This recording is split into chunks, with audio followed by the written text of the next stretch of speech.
Hey guys, it's Melissa here from melissaopen.com. Welcome to another episode of Awaken Your Inner Awesomeness. I am so delighted you're here with me today because we have a very special guest. Today we have with us Dr. Kimberly Harms. She is an author, mother, widow, teacher, leader, and spokesperson. And she's here today to talk to us about finding purpose in pain and navigating grief and creating a wonderful life that we love. And that, yes, that is possible even after we've experienced grief. And I know that so many of you out there, as myself, have experienced grief recently. And I'm excited to find out exactly how we can navigate this really difficult journey. So thank you so much for being here with us today, Kimberly. Thank you so much for having me here, Melissa. This is great. So before you get started talking about the grief journey, just tell us a little bit about yourself. Obviously, if you have written books about this, you must have some sort of expertise in grief. So how exactly did you become such an expert in this field? Well, I think I just through my life, I'm 67 years old, almost 68 in a couple of weeks. And I think if you ask most people my age, they will have gone through some sort of grief in their life. When I was born, my mother had taken some thalidomide, which is a drug that causes arms and legs and fingers, in my case, to be missing. And she was a hand model, so that started, right away. They were worried about me and my growing up. And my mom, when I was 17, took her own life. She was a wonderful mother. She was bipolar. She had some issues, but she was the most loving, kind, caring, wonderful mother, which I think is just proof in my mind that you being mentally ill does not prevent you from being a good parent. And so I just really want to say that she was a great mom. When I was 17, she took her own life. She was at a very dark point, and it was obviously devastating for me. So I had to reinvent myself at that point, right? And I think in my life, what I've learned at my age is that you have to reinvent yourself a number of times because all the plans that you kind of make when you're young don't always work out the way you expect them to. So I had to do it the first time then. I fell in love with this man in University of Maryland who wanted to be a dentist. So I thought, oh, well, this was 1974. So it was a different world. So please do not mimic this behavior. It's wrong. But because he was so cute, I thought, well, maybe if I was a dentist, he'd marry me, right? That's what we thought back in those days. Please don't think that anymore. But anyway, what happened was that started my journey in dentistry. I went to my advisor and I said, hey, my grades are really great and so on. I said, I think I want to be a dentist. What do you think? But, I only had 7 fingers. So I thought that maybe that might have a little bit of an effect on that. And he said, well, of course, there's no way no one's going to ever take you in dental school with only 7 fingers. So give it up. And so I did. For a second or two, I gave it up and I thought, well, he's probably right. I'd never heard of any 7-finger dentists, so probably not going to happen. And I got up and left. But again, this was 1974. He was sitting back in his chair with a big cigar in his mouth, putting his feet up on the desk. And as I walked out the door, he said, well, maybe if you were a man, they would let you in. He said that to me. Wow. Oh my gosh, it was the best gift ever because I was so mad at him at that point that I was going to dental school by hook or by crook. So I changed advisors instead of changing careers, went to another advisor who was equally scary at first, but turned out to be a fabulous advisor, Dr. Potter, who told me, when I said, I think I'd go to dental school, she said, I don't know. Let me find out, which of course changed my life because she put my concerns over the concerns about her own ego of knowing everything, right? Mm-hmm. She changed my life. So I went down to the dental school. I said, hey, can I be a dentist? And they looked and said, well, can your right hand hold the mirror? And I said, yep, it can hold a mirror. So they said, one hand goes to dental school, one hand holds the mirror. You're good. You're good. And so and of course, just to top it off, I got the guy. So I got the career and the guy, so that worked out well. But please do not follow my example. That is no way to choose a profession. It just happened to work out for me. So that's where I got started. So I had to kind of reinvent myself several times. I went to dental school, did very well, started a practice in Farmington, Minnesota, had wonderful many years in this beautiful small town, 3 children. And then when my youngest son, Eric, who was, he was this just golden boy. He never gave me any trouble. He was very bright. He was recruited by Columbia University. I mean, who does that happen to, right? They were recruiting him. He was for engineering of all things. And he was a loving, kind, caring kid. He was a very brilliant jazz pianist. And he went on to Columbia because that was his dream school because he could play piano and study engineering at the same time. Like there's no place else you can do that, right? You're right in the middle of New York. So he went off to Columbia, got to Columbia, did fabulous. He was elected to student government right away because he didn't badmouth the other candidates. I guess there was a lot of negative campaigning going on there, and he just stood up and said what he could do and didn't let anybody bother him and just focused on what he would do for the students. Won a position on the student council and had a wonderful first semester. He fell in love, got in the jazz program. He was even acting in some plays with the Barnard students, so he was having this absolutely top of the world first semester at Columbia.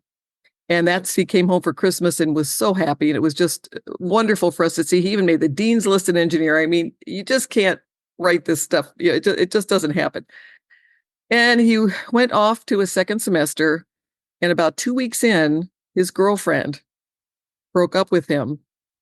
And that very impulsive brain, which made him such a good jazz pianist, but which was only 19 years old and not quite fully developed in critical thinking and how to get out of difficult situations, took his life 45 minutes after the breakup.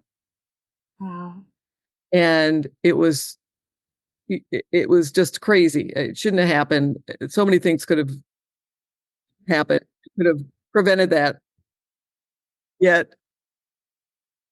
we lost him. And then when Eric died, our family's world just fell apart. It shattered into a million pieces. And anyone that's lost a child knows your view of the world, how the world's supposed to work, but everything falls apart. You can't eat, you can't sleep, you can't read, you can't think. We were just a wreck. We were at the bottom of the grief pit with maybe a half of a nostril sticking out, trying to get some breath in. I mean, it was just a horrible, horrible place, as anyone knows. And my husband and I were practicing in Farmington, and we eventually had to go back to work, right? We had to do that, and we were able to do that, which is hard in a profession where you're greeting people all day long, and everyone in the town knew Eric and loved Eric, and so it was a very, very difficult time.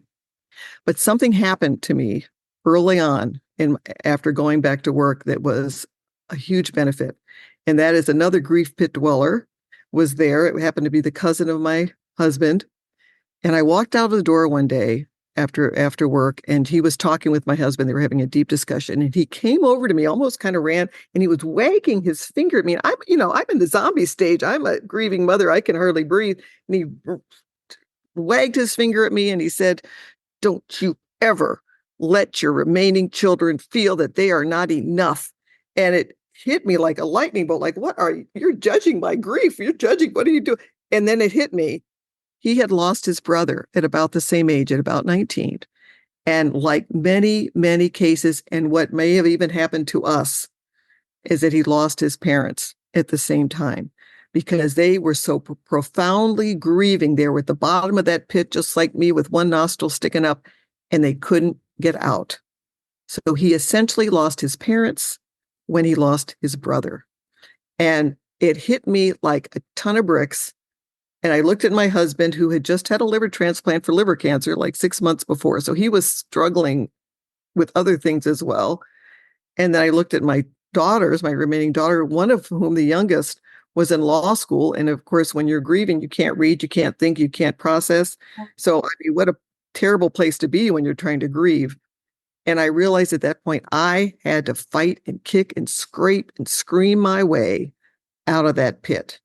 And I was able, with a lot of effort and a lot of work, to get to the point where I can now live. And this is what I hope your listeners will understand, that no matter how deep you are in that pit of grief, it is possible, but it's not easy. It's not going to happen by itself.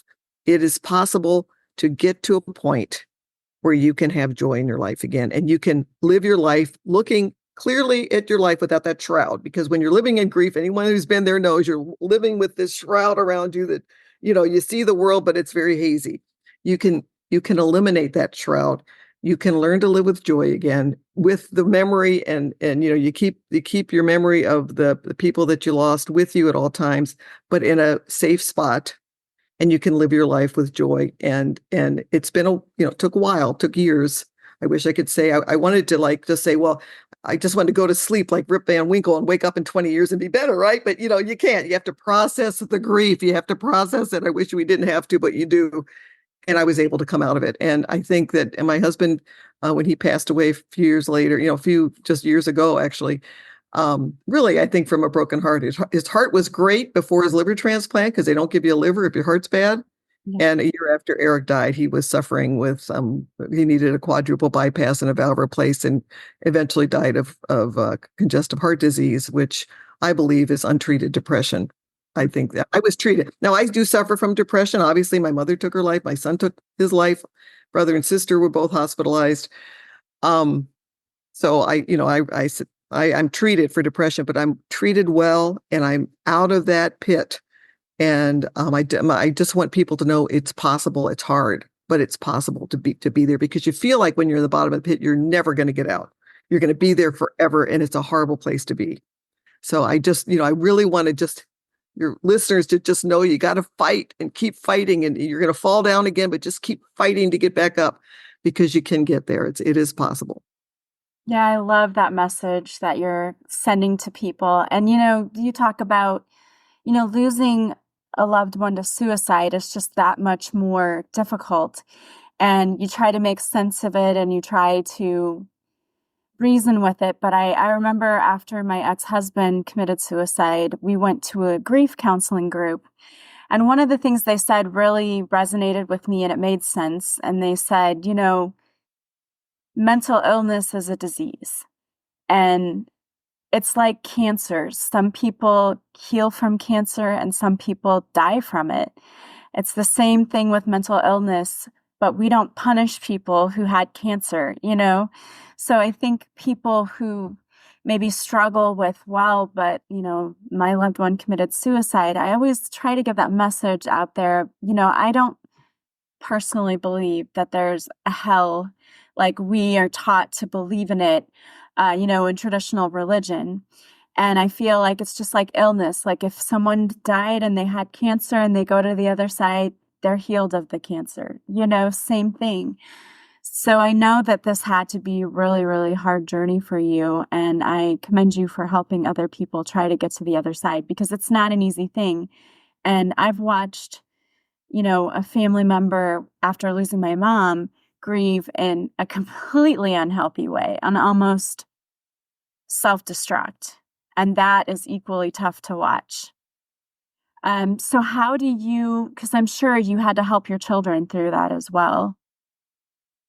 Yeah. And one thing that I have to say is, having lost my mother 35 years before my son, there's been such a wonderful change in organized religion from my mother to my son. When my mother died, nobody would give her a funeral. She couldn't be buried in the church. She couldn't have a funeral in the church. And so as a 17-year-old, I had to stand at her coffin in this mortuary, like just dripping with shame, just dripping with shame.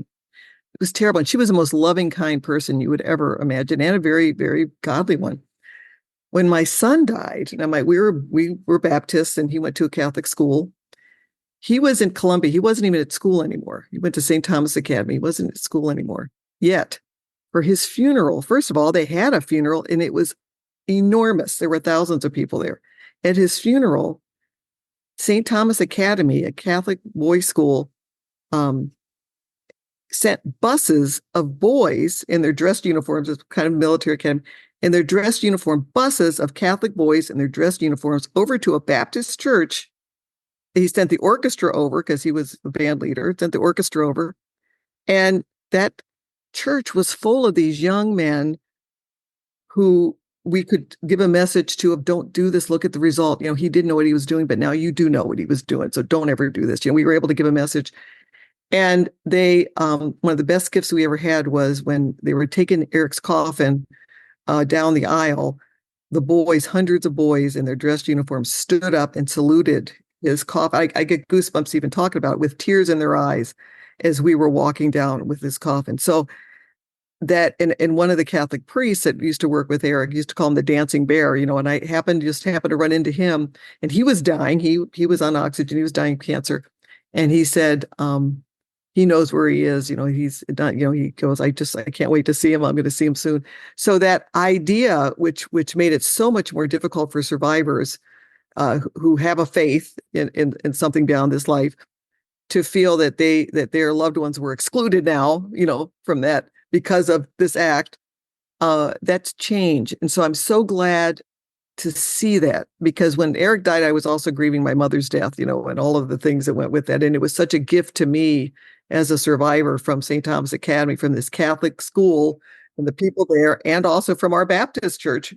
They were supportive as well, with the same message that you gave about depression being a disease. So I was very fortunate, but I know, having been to other funerals with other people, it's still, even today in some areas, it's still considered very shameful. I went to one funeral of a young boy, and the school wouldn't let any of the kids come at all. Eric wasn't even there anymore. He had moved on, and the whole school came. But in this school, the young man was a senior, similar thing. Girlfriend broke up, took his own life. He was a senior, he was a hockey player. Nobody could come to the funeral unless they had to go through so many hoops. So they were like 8 kids that could actually get out of school. And they didn't put them in the yearbook because they were afraid, we don't want people to think we're going to, honor this young man who took his life. And so that still exists. So luckily I had the good side of it, but still today we have the other side, and it's just so sad. And it makes the recovery even more difficult for those that are trying to survive. And there's enough shame to begin with. I mean, what does Eric and my mother have in common? Me, so there's so much shame and guilt on my part, but it's false shame and it's false guilt. And I had to work and get rid of that. It took a long time. I had to get rid of that, and before I could get out of the pit. And so I think for those that are facing that, Eric's reaction to a breakup was not correct. I mean, the girl that broke up with him should have broken up with him if she didn't love him, right? I mean, you don't stay with someone, if you don't love them when you're at that age, right? So I think that's the reaction was not the correct reaction, but he didn't really know what he was doing. He did not realize. I know when I was at that point, it's so painful. Life seems so painful. You just can't take another breath, and you don't realize the effect it has on anybody else. You just think everyone's better off without you. You don't realize that effect. So he didn't understand that. So I do also try to help people understand that, yes, you do. There is an effect. So please think twice. Don't do this. There is an effect on the people that you leave behind. Yeah, and then you're talking about all the guilt that you felt, but that's one of the stages of grief, is that guilt. And people experience that for so many reasons, whether, you experienced it because you thought you having the link between your mom and your son, maybe that's why this happened. But so many other people, experience guilt because maybe they didn't talk to their loved one as much as they should have, or they didn't tell them they loved them the last time, or they didn't do this, or they didn't do that. How did you get through the guilt? Like, what are some things that you did to help you try to work through that and pass that particular emotion? I have a very dear friend who wrote, her name is Jessica Metcalf, and she wrote a book called Speak Kindly, You're Listening. And her message really is one that I used, that whenever I would get down on myself and I'd start sinking into the pit, and my brain, that ticker tape that goes around in your brain, what if, if only I'd done this, if only I'd done that, what if only, all those things that just naturally go around in your brain.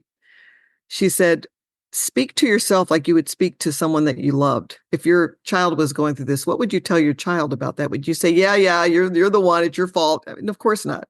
You would say, no, you weren't there. You weren't part of this equation. You love that boy more than anything, and I think stop for a second and ask yourself what you would tell a loved one facing the same situation, because we're so hard on ourselves that we tend to start to go downward spiral into the pit, because we start that ticker tape and we can't stop it. So we have to just stop for a minute and say, what would I tell my child if she was going through this? And you would tell your child something very different, and you would be telling the truth to your child. So you're telling the truth to yourself. It's a lie. And I think I think I had to, in my mind, identify it as a lie. And when that lie came into my head, I'd just say, that's a lie. And I would I throw it out with, sing a hymn, or I toss it out of my brain with something else. But I would identify it in my brain as a lie. It's a falsehood. It's a lie. Don't believe it, and don't let yourself go there.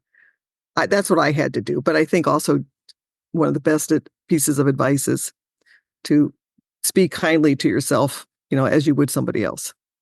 Yeah, a lot of the thoughts that we have after trauma are irrational.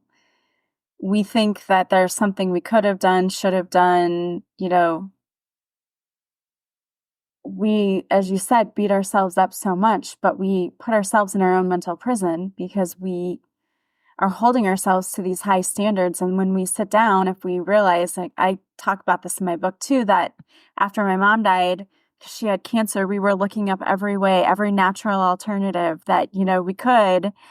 And of course, we would say to ourselves, well, we should have tried that. We should have done this. We should have done that.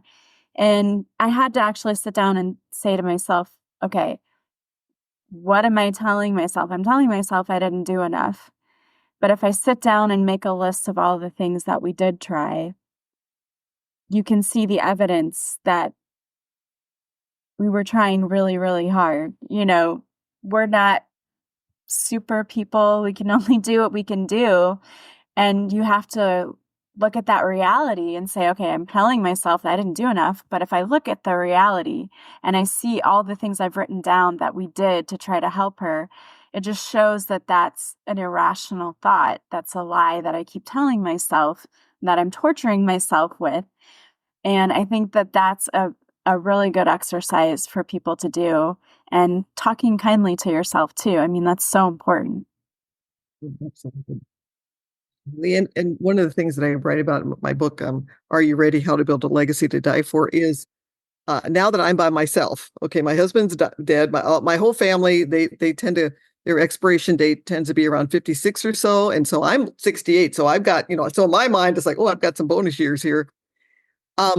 I realize that I'm next. So what can I do to prepare my two daughters and my six grandchildren for the time when I go? Because I'm going to go, and I want to go first. I don't want anybody coming ahead of me because I had that, I want to go first. I don't want to go through that again. And so I think it's really important that we try to emotionally prepare our children and our grandchildren for a time when we're no longer with them. And I hope that's one of the goals in my life now. Because right now, like, we usually you go through these stages in your life. You go to school, you graduate, college, graduate, go on to, make a living, kids go to school, you have all these things in your life. Well, I'm in the stage where I'm between menopause and death. So those are the two sides that I have, right? So I'm past the menopause part. I'm looking at the death part. And so I think that that's one of the things that we can do to help our family members that we don't do in our society or in our culture is discuss with them that the inevitability of our death, and we are going to die at some point. I'm going to stay alive as long as I can, but there's going to come a time. And I would like to do whatever I can to make that a softer landing for them after I go. And part of it is just getting all your affairs in order so you're not fighting over the China, or the, Yeah. who gets what and all that. Take care of all that beforehand. Get rid of all your stuff because my kids don't want all my China. I mean, it's breaking my heart, but I have to realize that it's a hard thing for us to do, to prepare for that. But I think that in doing so, we can leave the next generation in better emotional shape, because that the grief will be lighter. It's going to be there, but maybe they won't have to go quite so down. Maybe they won't have to get into the part where their nostrils are just hanging above.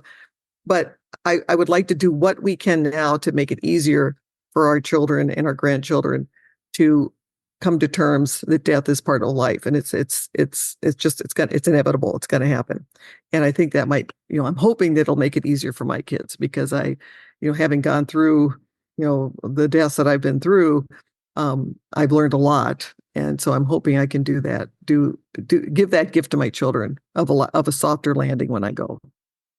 Yeah, I mean, that's something I don't think we do enough. I mean, we prepare all these people for bringing a life into the world, but we really don't do that much to prepare them for what happens when a life leaves this world. And I think that's so beneficial. It would have been a huge benefit for us to have had someone who sat down with us and said, this is what's happening and here's what's going to happen, and to be made aware so it wasn't such a shock. Even though you know your loved one is sick, it's still a shock.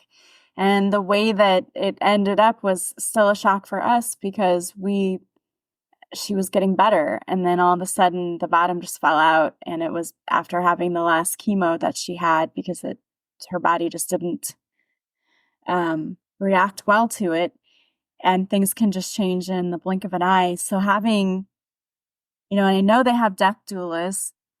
I'm Having somebody like that, is that something that you do? I'm a certified death doula. Yes, Wow. I did that. I did that before writing my book because I wanted to make sure I had the information. And you're right. And you know what when you talk about your situation, um, so often I run into families that they're in the room, someone is very ill and likely to pass away, and the family, because they don't want to admit that death is a possibility, they feel that somehow admitting that death is a possibility betrays their loved one because they want their loved one to believe that they have hope and you're not going to die, we're going to live. So it's a tough time to talk about those things. So what I'd like people to start doing is getting all those affairs in order beforehand, like when you're not deathly ill.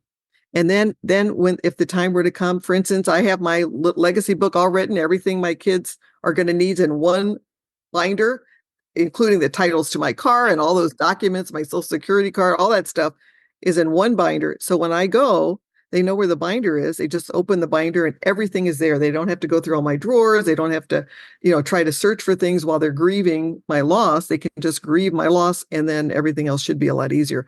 So I've seen so many times when people are trying to do this when they're actively dying.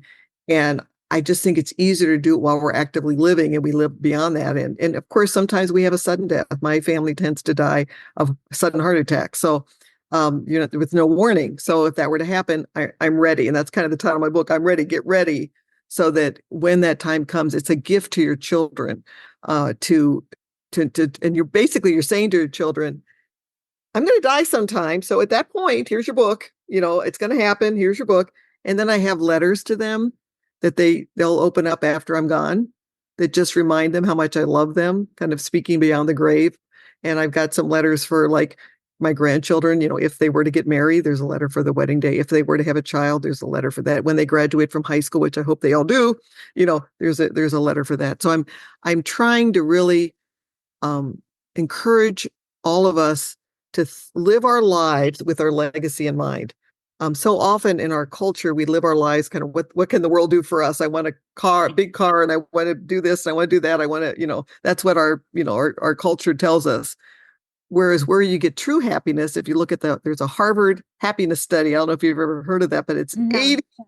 80 years of study.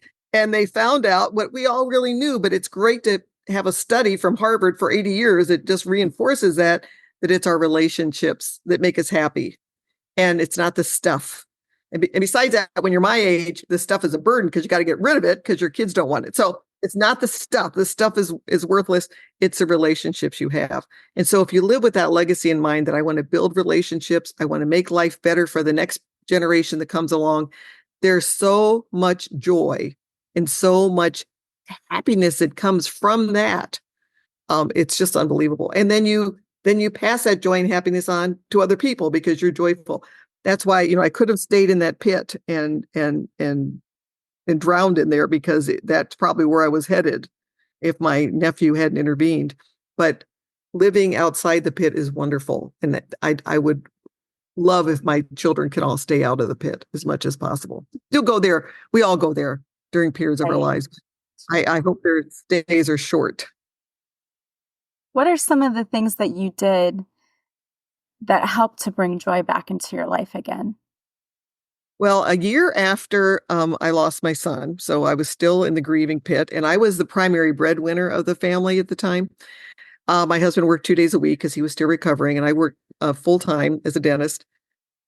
But I was having some neck trouble, so all of a sudden I went to Mayo to fix my neck, and they said, "Whoops, your good hand, I have a bad hand. My good hand, the good hand, I have permanent nerve damage in the drilling fingers on my good hand from my neck. Now that my neck, depending on where the damage was, it could have been my toes or some other place, but of all places Yeah. for this to happen, it's the only three good fingers I have, right? So it's like, okay, Lord, come on. Come on, what's going on here? I mean, that's kind of how I felt.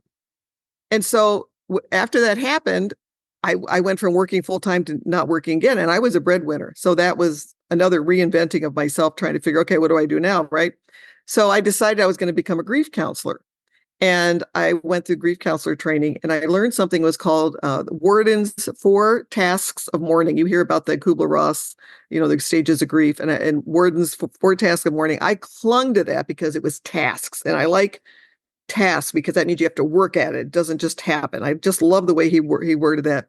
And those tasks were accepting the loss, which took a while, processing the grief, coming to terms with your new identity, and then the last one is finding a place to hold your loved one and getting on with your life. So I found that was a big help, because what that did for me is it gave me a goal. So like I'm really deep in the pit. I want to get halfway up the pit this year. So I'm going to work on this. I'm going to work on that. That helped me a lot. And then over time for the first 5 or 6 years after Eric died, I didn't want any grandchildren, because Erica was going to have the kids. The girls were not going to have any children. I didn't want grandchildren because I didn't want to love anybody like that again. Because it was like, if I just have a small group, I'll only love these 3.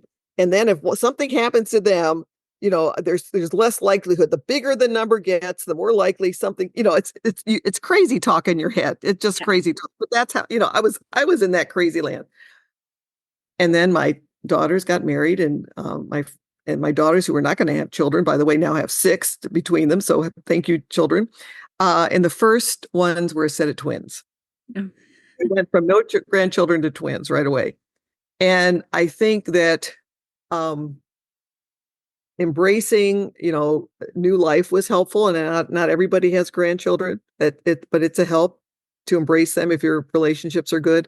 But embracing my relationships with other people, I have a wonderful, wonderful group of friends, women friends that I've just had for 30, 40 years.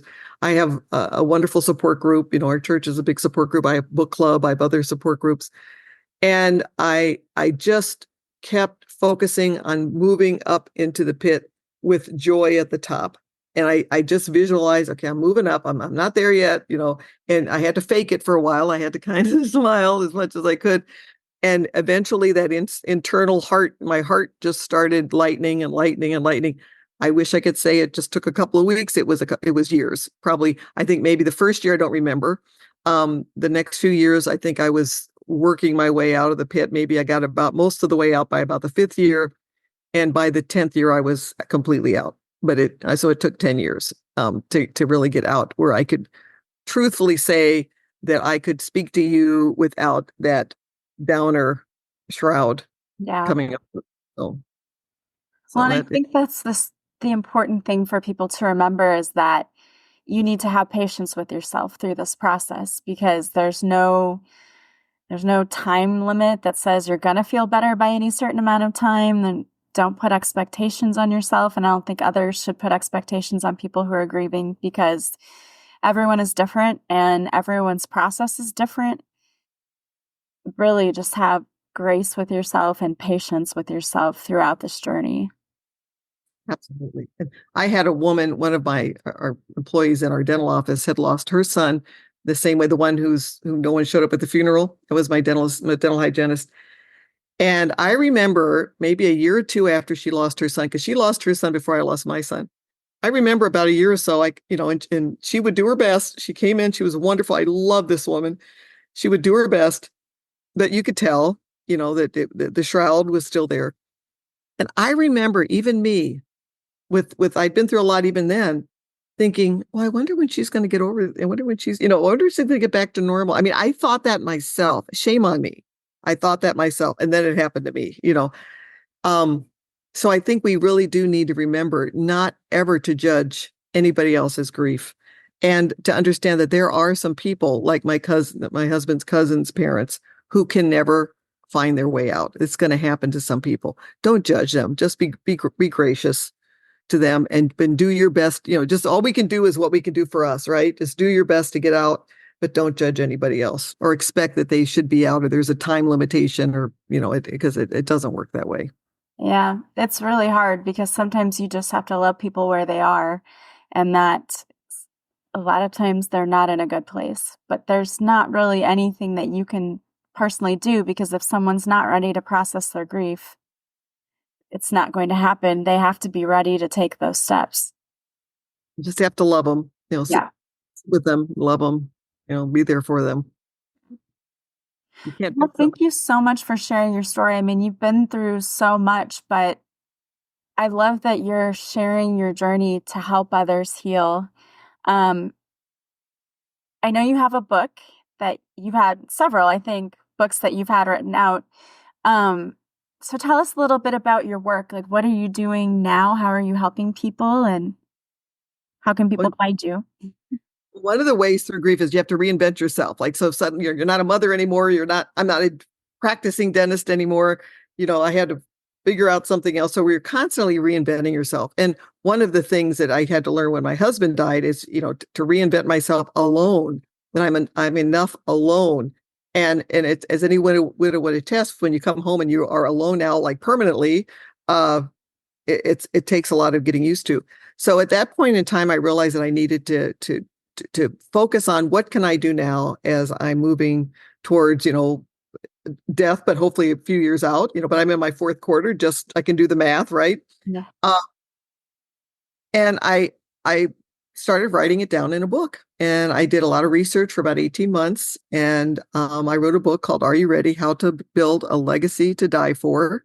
And the first part of the book talks about, I've also had the privilege of meeting some incredible people in my 68 years. A Holocaust survivor. I have a lot of friends in Rwanda, and they of course are the forgiveness capital of the world. I have stories of people that I've just known who are amazing, have done amazing jobs and left amazing legacies. Art, hard work, all of those things, joy, love.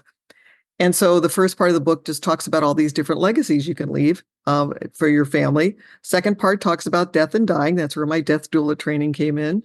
And then the third part of it talks about all the things we need to do so that when we die, rather than having to grieve us and then try to find all the documents that people need and try to fight over if there's no will, which in most cases there is not, trying to fight over who gets what and having the court, the state take all the money and the lawyers take all, to get as much of that done as you can beforehand so that your kids can come, as my kids will do, sit down, open up the binder, and everything that they will need to take care of my estate will be in that binder. I'm also recommending too, because one of the big problems after you die is the cleanup, right? You got to take care of all your stuff, right? Yeah. And there are companies out there now who knew all over the country that you can employ. And I put money in my will to take care of this company. They'll come in, they'll clean up your stuff, and they'll take off and they'll distribute it themselves. So you can actually arrange it so nobody in your family is stuck, taking care of you. Kind of like that, what you learned in kindergarten, clean up your mess. Yeah. You can put in your will to how to have your mess cleaned up so that nobody has to do it. So I'm really just trying to look at everything I can look at for so that when I die, my goal now is to live a very full life, to be adventure grandma for my grandchildren, live experiences. But when I die, I want it to be as simple as possible for my children so I can build their relationship even closer, because that's my true legacy, is my children and my family living in love with each other and having that close relationship. Awesome. Well, where can people find your book, or if they want to follow you or work with you, what's the best way for them to do that? Well, the book's on Amazon and Barnes & Noble. Are You Ready? How to Build a Legacy to Die For? But you can also find a link for it on my website, which is Dr. Kimberly Harms, drkimberlyharms.com. So drkimberlyharms.com. And I'll have a everything. link for that in the show notes too. So I'll put a link to your website so people can easily find it. Great. Well, thank you so much. And this has been, it's very therapeutic, by the way, to do these podcasts, because you get to talk, It's like free therapy. Yes, for me as well. Yes, it's very therapeutic. I want to thank you so much for everything that you're doing, all the work you're doing, and for coming on here and sharing your wisdom and knowledge with us. Um, I know it's been a tough journey for you, but thank you so much for coming on and talking to us about it. And thank you, Melissa, and good luck. Thank you. And I want to thank all of you for being here with us as well. As always, if you like this podcast, please subscribe. Please leave a positive review from wherever you're listening. And the greatest compliment you can pay me is to share this podcast with anyone you think might benefit. I also wanted to let you know that my book, Beautiful Morning, just became available on audiobook. I spent most of June recording the audiobook for it. And it's now available on Nook, audiobooks.com, Apple Books, Google Play, and Spotify. So you can go check that out. The link is also in the show notes. I hope you guys have an amazing week. I am sending you so much love and light, and I will talk to you soon. Bye, guys.